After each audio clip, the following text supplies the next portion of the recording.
24's Brussels correspondent Dave Keating joins me now for more on what's been happening there in Brussels today. Dave, what can you tell us?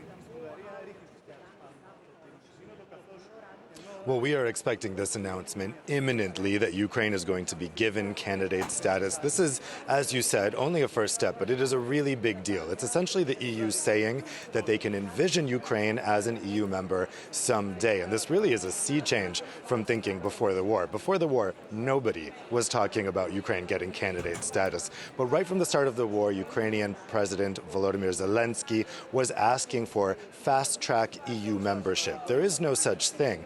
But the speed at which this happened is unprecedented in EU history.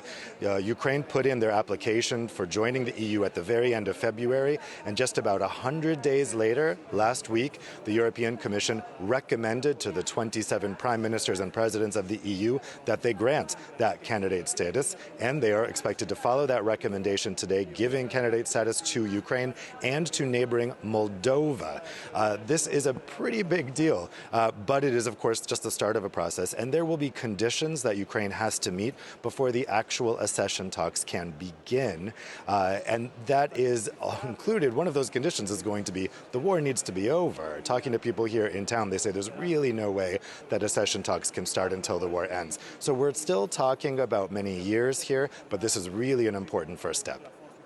Dave, all of this today happened or is going to be happening just after a meeting with Western Balkan leaders from 4 more countries trying to join the EU at the moment. What kind of effect might this announcement about Ukraine have on their applications?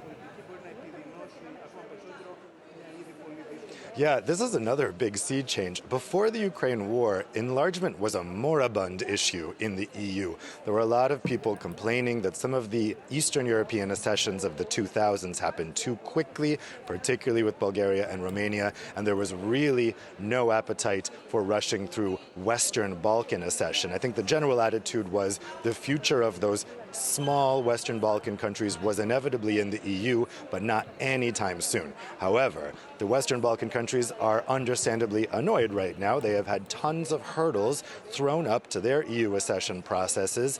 They've been told, slow, we're not going to take this step yet. And then all of a sudden, Ukraine and Moldova come rushing in with this unprecedented speed for being granted candidate status. So this leaders meeting that's taking place right now, it's just about to end, is really trying to placate, though, that anger in the Western Balkans. Actually, Serbia, North Macedonia, and Albania were threatening to boycott this morning's meeting out of anger that Bulgaria is still blocking the accession talks from starting for North Macedonia. It doesn't look like we've had progress on that issue today, so I'm not expecting any announcement that accession talks are about to begin with North Macedonia and Albania, with which it is partnered. Also, there was Croatia has been pushing for Bosnia to also be granted candidate status along with Ukraine and Moldova. Otherwise, it's insulting to Bosnia, they say, because they've been tasked with all of these things to do before getting candidate status, and then Ukraine and Moldova, some say, didn't really have to do anything. There is no chance of Bosnia being given candidate status today. They still have a long way to go before they can meet those conditions. So a lot of the purpose of this morning's meeting with the Western Balkans is to say, don't worry, your accession processes are going to be sped up as well. We're really looking at a new era for EU enlargement, a sea change in thinking, and that's also going to mean changing the way the EU works. Germany's Chancellor Olaf Scholz told the Bundestag earlier this week that in order to accommodate all these new members, there's no way that the EU can still keep functioning like it functions now, for instance, with requiring unanimity for areas of foreign policy. So this is also going to speed up talk of treaty change in the EU and changing the fundamental way the EU works, because particularly with a country like Ukraine, an enormous country, will be the largest country in the EU if it joined geographically, something is going to have to change about how the EU functions. Dave, thanks for that update. Dave Keating there in Brussels.